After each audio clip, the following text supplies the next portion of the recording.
Bonsoir à tous, bienvenue dans Y'a plus qu'à, c'est un plaisir de vous retrouver, on est en direct ce soir, évidemment, comme tous les vendredis sur LMTV, on va parler musique, voilà, il y aura beaucoup de musique dans ce numéro de Y'a plus qu'à avec Unleashing the Beast, avec Alex Grégorian, avec The Flying Bricks, en plus je vais réviser mon anglais avec tout ça, ça va être impeccable, on va quand même parler aussi du festival Malice au pays, d'ailleurs on va commencer dans un instant cette émission avec eux, et puis voilà, tout un bon programme, il y aura du live, il y aura aussi Guillaume Moreau qui viendra nous faire une chanson, évidemment un petit peu barrée comme à son habitude, et puis l'agenda de Céline, je ne l'oublie pas, il n'y a plus qu'à prendre du bon temps et ça commence maintenant.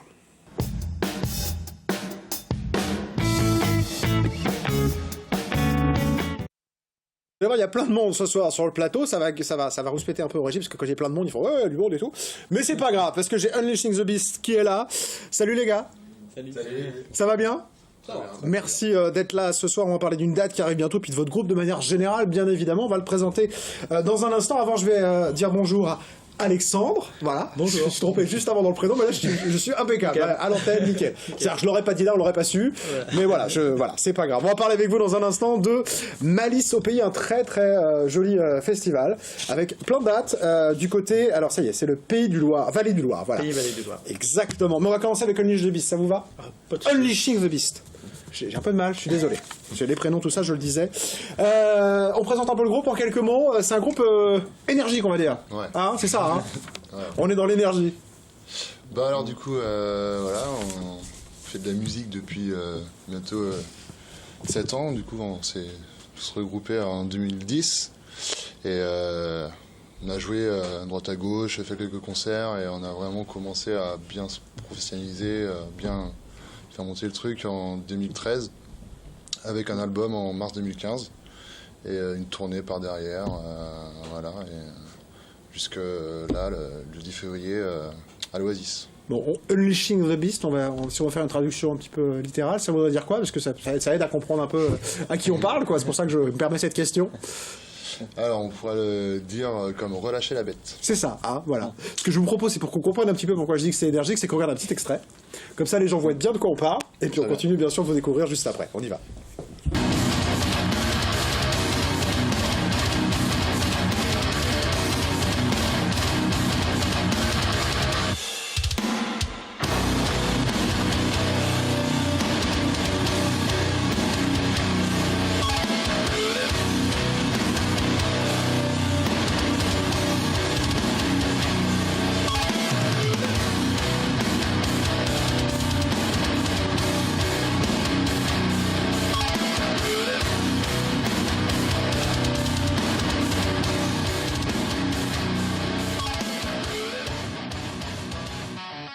Parlez de tournée, vous êtes allés où les gars? Parce que justement, cette musique-là s'exporte pas mal.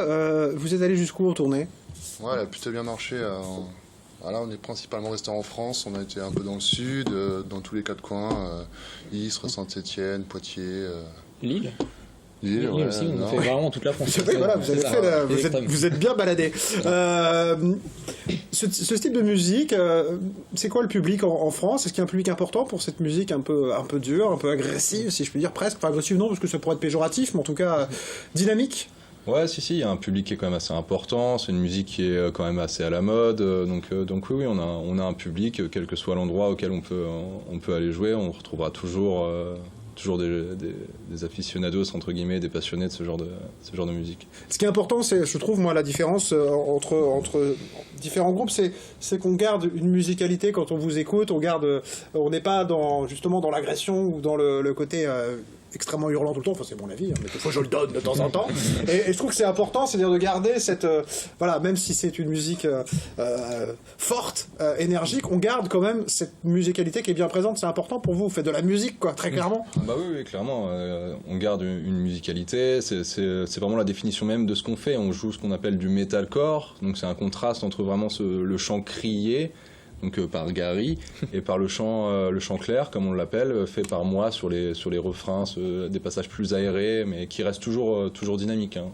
Est-ce que vous faites des balades aussi comme certains, parce que les groupes très très dynamiques font aussi parfois de très belles balades, parfois on se souvient de certains groupes plus pour leur balade, c'était Scorpion évidemment, mais pour leur balade que parfois pour leurs titres plus énergiques. Est-ce que vous aussi vous faites des balades?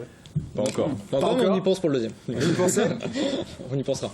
Ah, mais vous avez le droit de pas en faire. Hein. Non, Mais il y en a mais beaucoup on quand retient- même. Hein, on retient l'idée, c'est dans vrai. les années 90, je fais des Guns N' Roses, des choses comme ça. Les gens les a connus beaucoup parce qu'ils ont fait des balades, qu'ils ont fait des gros tubes, alors qu'à côté, leur musique était quand même défonçait un peu tout. Donc c'est vrai qu'il y a ces deux aspects. 2013, 2016, déjà une belle progression, c'est ce que vous nous disiez tout à l'heure. C'est quoi la suite de l'aventure du coup pour Unleashing the Beast? Parce que vous êtes, moi je le trouve aussi très professionnel dans les visuels, dans les clips qu'on a vus, parce qu'ils sont très bien réalisés aussi. On peut dire un mot de syncope aussi peut-être d'ailleurs en passant. Ouais, c'est ça. Pour la suite, en fait, on s'engage clairement sur notre deuxième album. On a signé chez le label MEO Music pour le premier. Là, on va essayer de grandir, de trouver un autre distributeur, encore grossir, en fait, continuer sur cette belle lancée qu'on a fait, reprendre une tournée comme on a pu faire, et puis continuer à tourner avec des gros groupes à travers toute la France, et puis sûrement s'exporter aussi à l'étranger, dans tous les pays qui sont addicts de ce genre de La musique. Shuffle, c'est parti où en Russie par exemple, eux qui sont Ouais, c'est un peu dans votre univers musical, ils étaient partis très loin eux aussi. Il y a de la demande pour cette musique. Est-ce que le côté Frenchy d'ailleurs est quelque chose qui plaît, même si vous chantez en anglais, hein, si je dis pas de bêtises? Non, Hein. je chante en français. En français? En français. Ah là, je dis des bêtises. Alors. C'est parce que j'ai pas bien écouté les paroles. C'est ça. C'est un peu plus compliqué. Mais par rapport à la Russie, par rapport à, c'est vrai, l'exportation, Antoine pourra très bien le dire, puisqu'il fait partie de Shuffle aussi. Donc, Et non, les gros, justement, à l'étranger, ils sont très friands des groupes français, justement. C'est le côté parisien, tout ça. Alors que même si on vient pas de Paris, mais pour eux, le français, Ouais, ça enfin, la résume. France, c'est Paris. Hein, Voilà. Avec la c'est moitié, pas- on est c'est tous ça. à Paris. C'est la première question qu'ils posent à chaque fois. Vous n'êtes pas? Non, mais c'est pas grave. On est quand même. Faut dire oui, c'est voilà. Oui, c'est à côté. Bah, ça hein, dépend. bon, c'est bien. Ça peut être mal pris. Ah oui, c'est vrai, il y a des anti. À l'inverse, c'est vrai, ça Donc, peut arriver. faut toujours se méfier. Faut gérer quoi. Faut taper gérer. le terrain avant. Faut gérer. Bon, une date importante, le 10 février. C'est ça, donc du coup ça se passera à l'Oasis, c'est à 20h, et c'est avec en première partie de Loud Blast, donc un groupe qui est pionnier dans le métal, qui est là depuis... Présentez-le nous un petit peu, parce que du coup, c'est chouette de faire une belle première partie comme ça C'est pour ça, à l'Oasis c'est un- en plus. C'est ça, donc c'est en partenariat justement, donc c'est produit par Syncope en partenariat avec Superformat, donc c'est une belle date justement qu'on a la chance d'inaugurer, parce que c'est le premier vraiment vrai partenariat entre les deux associations, j'y arrive. Donc voilà, on a la chance de pouvoir inaugurer ce premier concert qui sera la suite de plusieurs, j'espère. Et du coup, Loud Blast, c'est un groupe qui existe depuis pas mal d'années parce qu'ils ont sorti leur première démo en 1984, si je dis pas de bêtises. Et ils ont sorti leur premier album l'année de ma naissance en 93. Donc, C'est vrai. Et quand j'ai vu les photos, je me suis dit oui, c'est vrai qu'on sent que c'est les gars qui ont de l'expérience. Enfin, Ils ont un c'est peu bien de les gens technique. d'expérience, moi, je trouve. Hein, donc, bah, il y a beaucoup va à bien. apprendre d'eux, hein, justement. On va essayer de parler avec eux, il y a d'apprendre du des contact choses. comme ça, vous pensez qu'il va y en avoir quand on fait une première partie ou c'est un peu lointain ou vous pensez que Dans vous ce allez milieu-là, pouvoir. Dans ce milieu, en général, il y a Dans ce beaucoup de milieu-là, contacts. il y a beaucoup C'est facile d'aller leur parler, ils sont accessibles, etc. quoi. Bon, on vous le souhaite en tout cas, parce que l'échange, ça ne peut être que constructif. Avant qu'on se quitte, je suis déjà en retard, parce qu'on a démarré en retard. Moi, j'ai quand même envie de réécouter un petit extrait d'Unleashing the Beast. Alors, s'il vous plaît, en régie, on y va.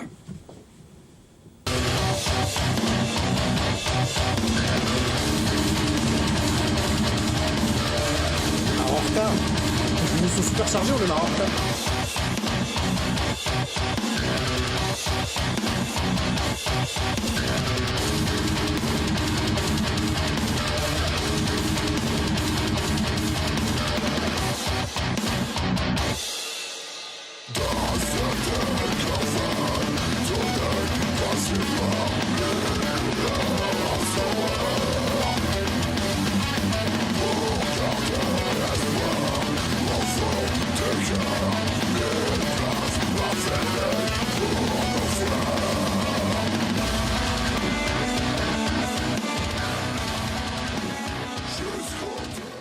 Je disais en off, quand même, on pardonne pour le français et l'anglais, parce que c'est vrai que des fois, si on maîtrise pas complètement, c'est pas facile. On rappelle la date la dernière fois, 10 février. À l'Oasis, à à 20h. l'Oasis. Impeccable, les gars. Allez, merci beaucoup. Vous reviendrez plus longuement, parce que vous êtes un groupe très sympa. On fera une deuxième partie avec vous quand vous aurez le temps, ou une belle actu, n'hésitez pas. Un petit jiggle, et nous, on parle de Malice au pays. Allez, on y va.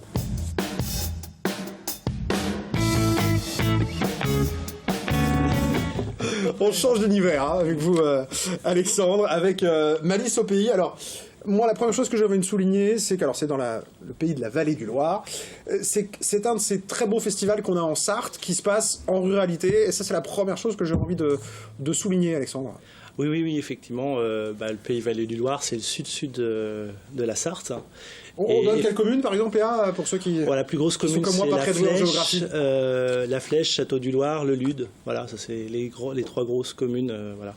Ça donne une idée de la taille des autres communes. Oui, bah, il faut des grandes communes, des petites communes, c'est Voilà, ça qui est bien. exactement. Et justement, ce qui est intéressant avec le festival, c'est que voilà, vous allez vous balader Oui. du côté, par exemple, de Montval-sur-Loire, voilà, les petites Voilà. communes. À Montval-sur-Loire, c'est le nouveau château du Loir. En fait, c'est l'agrandissement de Château du Loir. Ah, c'est le nouveau. C'est pour ça que je vous parle de Château du Loir. Oh, je suis paumé, moi. Mais oui, alors ça, c'est les nouvelles communes, c'est ça? Voilà, c'est la nouvelle J'ai commune. pas bien regardé sur la télé Montval-sur-Loire. parce que je suis sûr qu'on en a déjà parlé en plus. Voilà. Je l'ai dit que j'étais pas bon, je suis pas bon en prénom et en géographie. Voilà. Ouais. Alors, les gens qui me regardent, ils sont au courant. Parlez-nous un petit peu de ce beau festival, qu'est-ce qu'on va pouvoir voir, parce qu'il y a vraiment de très très belles choses. Malice au pays, donc c'est un festival pour les tout petits, de 2 ans à 12 ans, pour les spectacles et jusqu'à 6 mois pour les ateliers.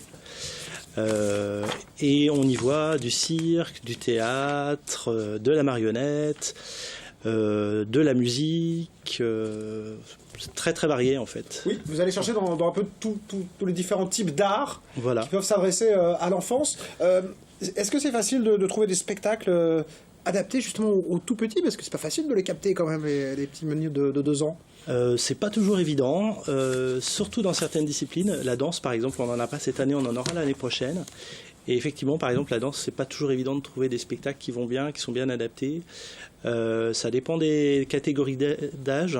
Et tout petit, entre 6 mois et 2 ans, c'est souvent assez compliqué. Mais on arrive à trouver des très belles choses partout. Alors après, on se déplace. Moi, je bouge un petit peu en France pour aller voir des spectacles à droite et à gauche. Alors on a Jongle par exemple, est-ce qu'on peut dire un petit mot de Jongle? On a quelques images, si on veut bien aussi les lancer en régie pendant qu'on présente un peu ce spectacle. Jongle, c'est un spectacle de jonglage, comme c'est dit. Voilà. Alors moi c'est facile, Voilà. on sait de quoi on parle.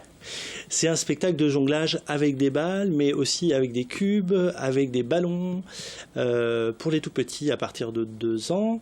C'est un spectacle qui a beaucoup tourné en France, qui est un spectacle qui arrive...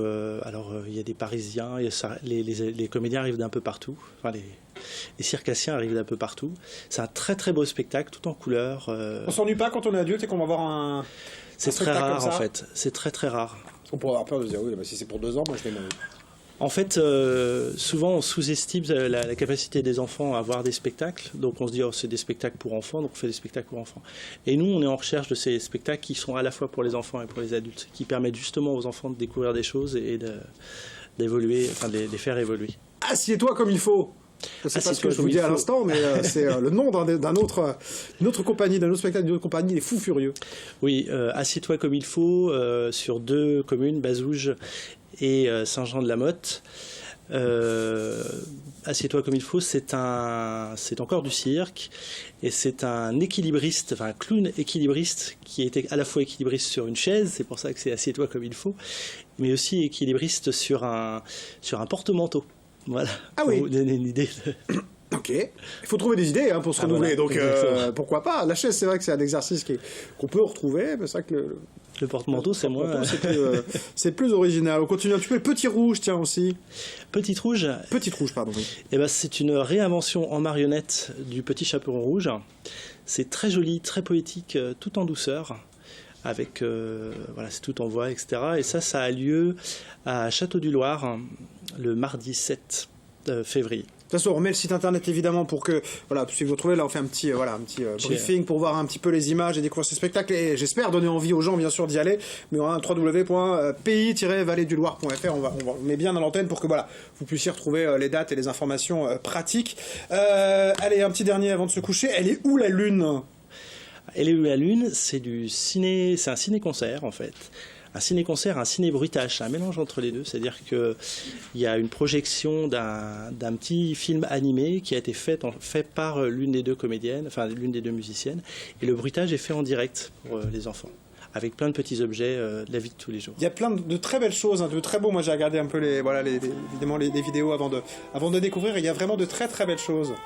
Tiens, bah oui. Mettons un petit peu en plein écran. Tiens, regarde un petit extrait. Je m'effaierai aussitôt. Alors même si j'ai rien contre Unleashing the Beast, c'est vrai qu'un peu de douceur. Pour les enfants en plus. 2 ans, ça va être compliqué pour venir vous voir en concert. Mais du coup, ça fait du bien aussi de prendre ce temps avec les enfants et de se poser devant un beau spectacle comme ça. Ouais. Et puis, ce qui est intéressant, enfin, ce qui nous est important aussi pour ce festival, c'est que c'est pas uniquement des spectacles, c'est aussi des ateliers qu'on propose aux enfants tout au long du festival et même au-delà du festival. De mettre la main à la pâte, hein, céramique Voilà. autour d'Alice, atelier modelage en artiste, quel cirque, atelier de bruitage justement. Voilà, exactement. Donc il y a vraiment entre peinture et musique. C'est vrai que c'est intéressant voilà, que les enfants puissent carrément aussi mettre la main à la pâte, si je puis dire, en plus de regarder, de faire. Ça, c'est bien. Et puis, oui, de faire, d'apprendre, et puis de rencontrer, puisque tous les ateliers sont faits par les artistes qui y jouent. Ce qui fait qu'ils rencontrent les artistes autrement, ils les découvrent autrement. On parlait de la peinture, justement, et bien c'est l'illustratrice du programme qui fait l'atelier peinture et qui joue dans le spectacle Le Père Tiroir, par exemple. Et ça, c'est très bien. Alors, ça se fait aussi, j'avais avec le Pays du Môme, par exemple, qui aime bien aussi faire ses ponts. Je trouve en effet très intéressant entre le spectacle et après que les enfants puissent découvrir que voilà, c'est des gens qui peuvent vous apprendre, qui peuvent faire, et d'avoir le contact avec l'artiste. Je trouve ça aussi intéressant, de manière différente que sur la scène, en fait. Ça, c'est vraiment, en tout cas, très intéressant. C'est du 6 au 19 février. On rappelle donc toutes les infos sur le site internet. Les tarifs sont très abordables, 4 € pour les spectacles. On peut y aller en famille. À partir, alors, il y a ce petit... Où est-ce qu'on le trouve ce petit livret là, un peu chez vous là, dans les zones? On peut le trouver à peu près partout sur le territoire. Ça a été distribué dans les commerces, dans les mairies, dans les écoles. Si vous voulez venir du Mans, vous avez le droit aussi. Et puis vous regardez sur le site internet. Et vraiment, et l'intérêt c'est que voilà, c'est des formats qui sont courts, enfin qui sont adaptés. Donc il y a des 35 minutes, 40 minutes. Donc voilà, c'est facile, on peut tenter, même si parce que c'est pas facile pour un enfant parfois d'appréhender la salle, le spectacle, le noir, etc. Et du coup voilà, c'est des formats adaptés évidemment, mais aussi courts qui font que voilà, les enfants peuvent découvrir tout en douceur, et c'est vraiment très joli. Maillet, le Lude, l'Homme, la Flèche, Cour de Manche, Montval-sur-Loire, c'est Château du Loir, mais maintenant on l'appelle Montval-sur-Loire. Parce qu'il y a 2 communes en plus. Bazouges-sur-Loire, Saint-Jean-de-la-Motte, on aura appris plein de choses, y compris de la géographie ce soir, donc il n'y a plus qu'à. Merci beaucoup. C'est du 6 au 19 février, le très beau festival Malice au Pays. Unleashing the Beast, le concert, c'est le 10 février à l'Oasis. Je vous remercie tous. Dans un instant, on va faire un changement de plateau, parce que comme vous êtes très nombreux, et c'était Alex Grigorian qui arrive, et puis il y aura Guillaume Moreau, normalement, dans le coin. À tout de suite.